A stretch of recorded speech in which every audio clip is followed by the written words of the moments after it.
The horrific Kolkata rape and murder case has now been transferred to the CBI. Now, Mamta Banerjee ने Monday को बोला था कि Kolkata police को she gave 6 दिन का time to complete the investigation, but उससे 5 दिन पहले ही जो कोलकाता हाई कोर्ट ने इस केस को CBI में ट्रांसफर कर दिया. Now with me is Rajesh Saha, correspondent from Bengal. उनके साथ ये पूरा sequence of event Kolkata rape case का समझेंगे and we will try to understand why this case has been transferred to the CBI when the Kolkata police was already investigating the case and a person has already been arrested. Rajesh, you are following this story. What happened in the Calcutta High Court yesterday? उसको जरा एक बार explain करो. ये case को transfer करने का reason क्या था? हाँ, देखिए 5 पब्लिक इंटरेस्ट लिटिगेशन फाइल भी थी कोलकाता उच्च न्यायालय में, और उन लोगों का जो दावा था, जो पिटिशन एडवोकेट्स की जो दावा था कि कोलकाता पुलिस जो जांच कर रही थी वो प्रॉपर जांच नहीं हुई थी, क्योंकि कोई है जिसको बचाने के एक कोशिश की जा रही थी कोलकाता पुलिस की तरफ से. काफी सारे कोलकाता पुलिस की गलतियां कोलकाता हाई कोर्ट में उठाई सवाल, काफी सारे सवाल उठा, क्योंकि जो पिटिशन एडवोकेट थे उन लोगों का कहना था कि कोलकाता पुलिस ने जब पहुंची थी घटनास्थल पे, वहां पे जाने के बाद एक यूडी केस रजिस्टर की गई थी. फर्स्ट यूडी केस का मतलब होता है अननेचुरल डेथ केस. जब कोई बॉडी मिलता है कहीं से, फिर कोई भी पुलिस पहले एक यूडी केस रजिस्टर करती है, इसके बाद जैसे एज पर द इन्वेस्टिगेशन जैसे मिलता है वैसे ही सेक्शन ऐड किया जाता है. लेकिन कोलकाता पुलिस के खिलाफ ये एलिगेशन उठाया गया कोलकाता हाई कोर्ट में कि कोलकाता पुलिस ये एक क्लियर मर्डर केस देखने के बाद भी कोई एक सिर्फ मामूली केस क्यों रजिस्टर की थी. कोलकाता हाई कोर्ट के चीफ जस्टिस है, उन्होंने सवाल उठाया. उन्होंने खुद पूछा कि क्या ये बॉडी अनआइडेंटिफाइड थी, क्या ये बॉडी कोई रास्ता से मिली थी. ये हॉस्पिटल के अंदर एक बॉडी मिली है जिनका परिचय सबको पता है, जिन उस हॉस्पिटल में उनका कॉलीग्स है, बैचमेट्स है, सीनियर्स है, प्रोफेसर है, सब उनको पहचानता है. फिर उनका अनआइडेंटिफाइड बॉडी तो नहीं थी, फिर यूडी केस क्यों की गई थी, ऐसा सवाल उठाया गया था कोलकाता हाई कोर्ट में. इसके बाद जो स्टेट के जो काउंसिल थे उन्होंने कहा कि सर अब पहले जब कोई बॉडी मिलता है पहले यूडी केस ही स्टार्ट किया जाता है, इसके बाद हम लोगों ने रेप की जो सेक्शन है उन्होंने ऐड किया, जो मर्डर की जो सेक्शन है वो हम लोगों ने ऐड किया. लेकिन पहले इनिशिएट तो हम लोग करते हैं यूडी केस से. ये सिर्फ कोलकाता पुलिस नहीं, देश भर में हर एक पुलिस ऐसी ही चलती है, ऐसे ही होता है. लेकिन ये कोलकाता हाई कोर्ट ने नहीं माना.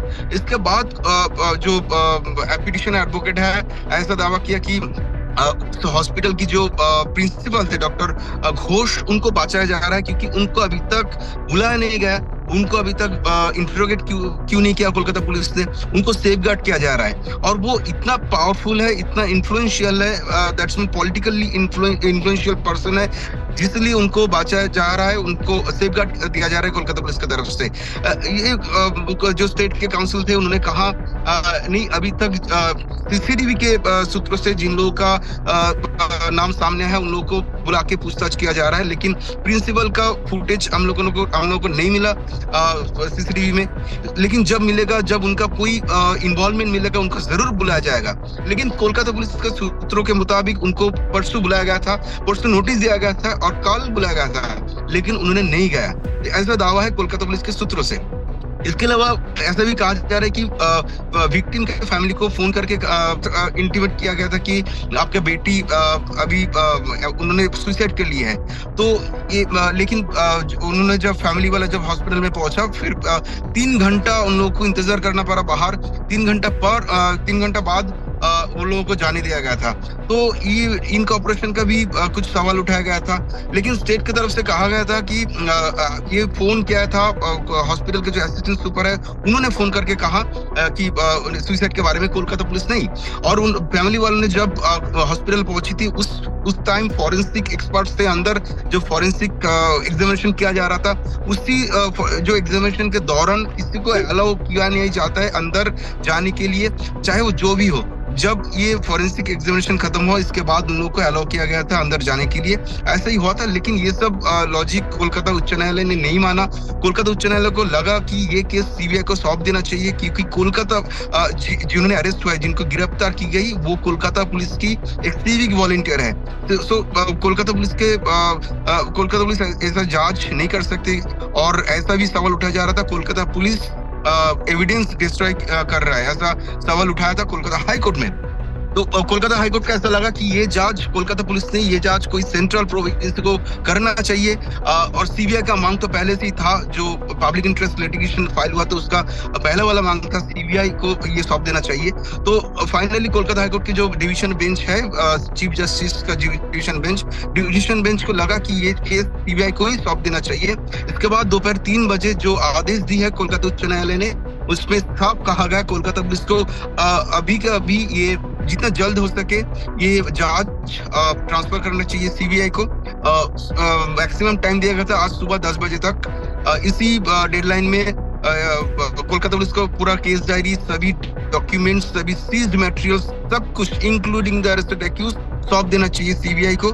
और according to Kolkata high court order already handover हो चुका है। कल रात में ही सीबीआई एक ये एफआईआर रजिस्टर की दिल्ली ऑफिस में।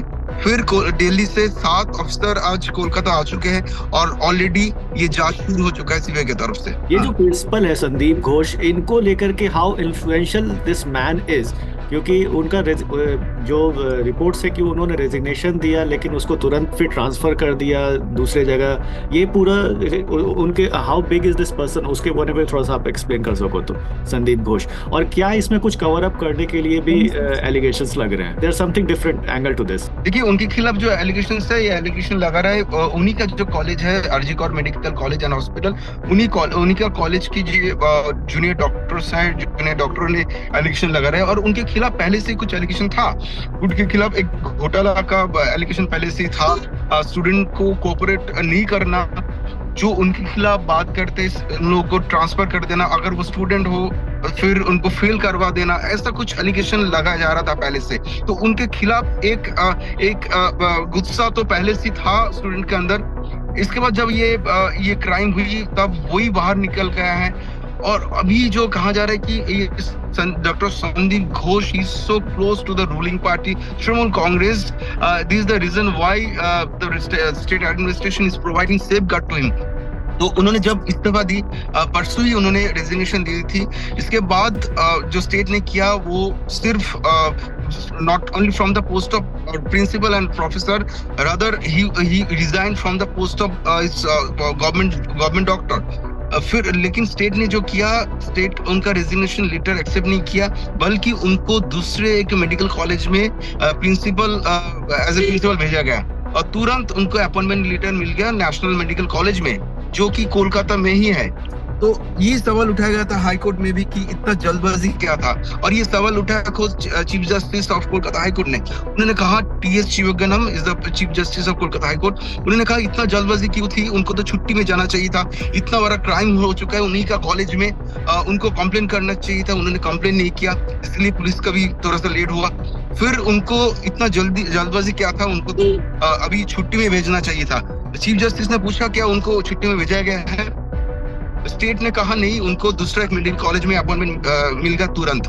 फिर चीफ जस्टिस ने कहा उनको तुरंत छुट्टी में जाना चाहिए, अगर वो अपने आप नहीं जाते तो हाईकोर्ट ऑर्डर इशू करेगा, हाईकोर्ट ऑर्डर इशू करके उनको छुट्टी में भेजा जाएगा। How has the state government reacted to this Calcutta High Court order, the order that the transferring of the case to the CBI?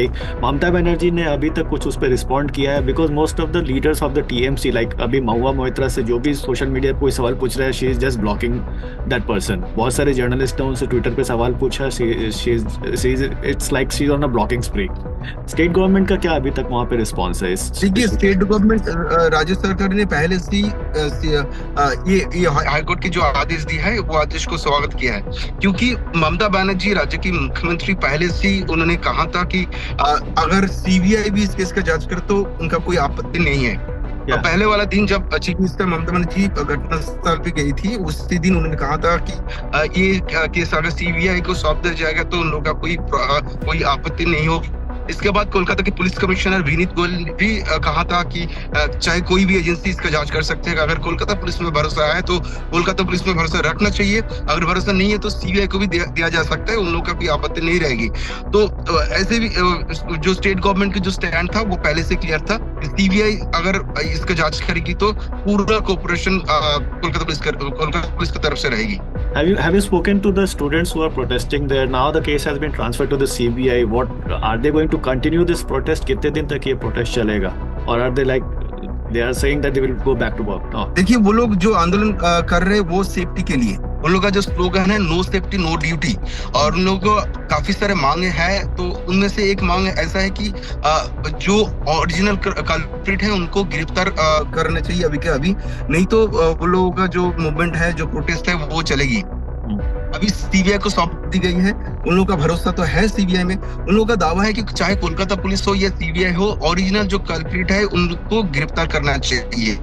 फिर और सिर्फ ये एक ही मांग नहीं है, काफी सारे मांगे हैं। उनमें से उन लोगों का जो सेफ्टी है, सिक्योरिटी है वो देखना चाहिए, काफी सारे सीसीटीवी कैमरास बिठाना चाहिए, कोलकाता पुलिस को अपोलॉजी करनी चाहिए, काफी सारे मांगे हैं। जब तक ये मांगे पूरा नहीं होता है तब तक ये आंदोलन चलेगा। ओके, ये जो अक्यूज जिसको अरेस्ट किया था, दिस रॉय, जो सिविक वॉलंटियर है, उसको सीबीआई कस्टडी में अभी दे दिया गया है क्या? जी बिल्कुल, आज सुबह कोलकाता पुलिस की तरफ से अक्यूज्ड को भी सौंप दिया गया सीबीआई के हाथ में। और कोलकाता पुलिस की टीम उनको लेकर जो एसएसकेएम हॉस्पिटल है, स्टेट गवर्नमेंट रन हॉस्पिटल, उस हॉस्पिटल में जाकर उनका मेडिकल की गई। मेडिकल करने के बाद सीबीआई का जो ऑफिसर है उन लोगों के हाथ में सौंप दी गई। और जिस वक्त मैं आपसे बात कर रहा हूँ, इस वक्त जो कोलकाता की सीबीआई ऑफिस है, पीजीओ कॉम्प्लेक्स में, स्पेशल क्राइम ब्रांच के ऑफिस में अभी अक्यूज्ड हैं, उन लोग अभी लॉकअप में ही हैं। Okay. Thank you, Rajesh. Thank you for your time and thank you for it.